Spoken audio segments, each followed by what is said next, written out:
Ayan na. Tataas na siya. Kailangan itaas. Oo, kailangan itaas. Yes, lumipad din yung di pala ko. Sasabihin mo sa akin. Thank you.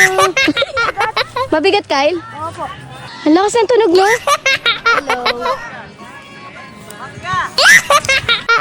Hello mga mamis, naghabat nga lang ako ngayon tapos nagsuklay na din para naman hindi halatang hindi ako naligo, juice ko po. Nag-white shirt na nga lang din pala kami ng daddy ni Kyle dito para nga hindi masyadong mainit sa katawan. Una na nga akong pumunta sa e-bike ng daddy ni Kyle dahil naligo pa nga siya. Dala ko na nga yung mga kailangan dalhin dahil baka mamaya makalimutan pa nga. Kaming dalawa na nga lang ngayon yung susunod. Paano ba naman kasi kanina pa nga talaga niya hinatid si Kyle dahil ayaw nga talagang malate ni Kyle. Magpipictorial na nga muna daw sila sa batch 3. Tapos yung mini tournament naman nila alas 9 pa nga ng umaga. Kaya naman sabi ko nga ay susunod na lang kami para nga makagawa pa ako ng mga gawain ko. Ako kasi yung tipo ng tao na bago nga umalis ng bahay, gusto ko yung malinis na nga yung bahay, yung wala na akong iiwanan na madumi. Tapos pagbalik ko, tsaka ko palang gagawin. Yun pa naman yung ayoko talaga. Bali ayan, nung nakita ko ni Kyle, pinuntahan na nga rin pala niya ako. Ayaw pa nga talaga niya magpalit ng jersey dyan, pero sabi ko magpalit siya dahil baka mamaya kaubo or kaya naman sipon siya.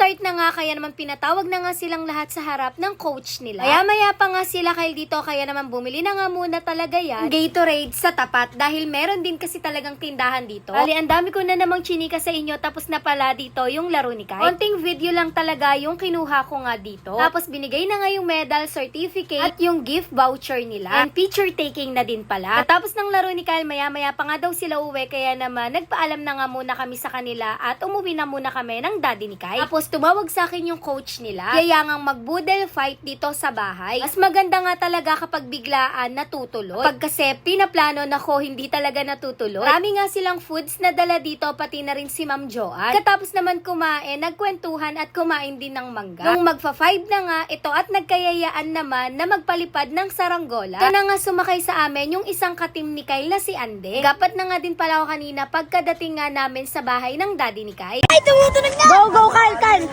Tumutunog na!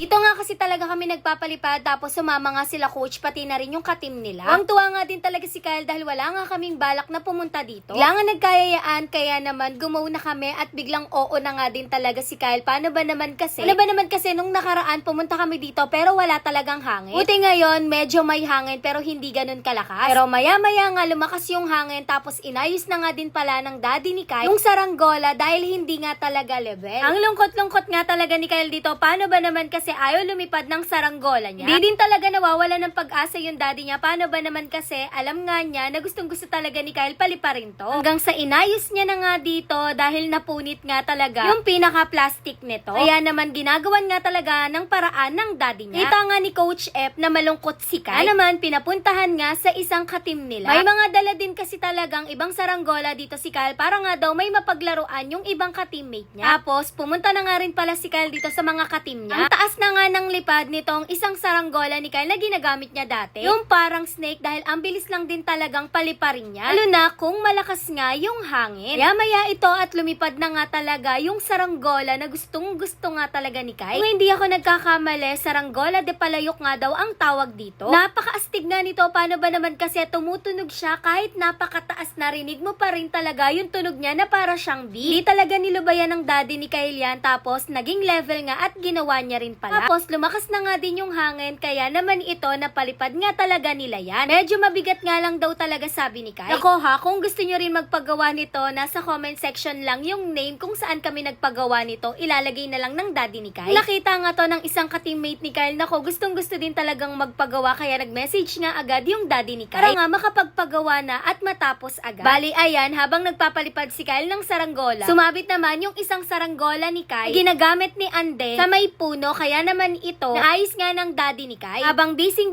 nga si Kyle dito kakapalipad ng saranggola niya. Grabe, sobrang taas nga talaga. May bata nga tumulong pa dito sa amin tapos umakyat sa puno. Kaya naman, binigyan na nga lang talaga namin ng pangmerienda kaya naman thank you po. Ayan, at naalis nga talaga sa pagkakatali to kaya pala bumaba. Habak na nga rin pala ng daddy ni Kyle dito kay Andeng para mas mabilis nga daw talagang mayari. Nawag ko na nga din dito si Kyle. Paano ba naman kasi may inabot nga sa akin si Ma'am Joanne. Bali kay Kyle pala to dahil lahat lahat nga ng bata ay binilan niya, kaya naman thank you po. Ayaw nga ni Kyle, kaya naman ako na lang talaga yung kumain na to kesa masaya. Kaya maya pumupunta sa akin si Kyle at uhaw na nga daw siya. Buti na nga lang talaga at hindi hinanap sa akin yung scramble juice ko po. Pumupunta din pala kami dito, laging nakapanjama si Kyle. Pero ngayon naka-shorts, kaya naman kamot talaga ng kamot yan. Sabi ko nga sa kanya, wag niya kamutin dahil baka magkasugat nga siya. Yun lang. Thanks for watching. Bye-bye.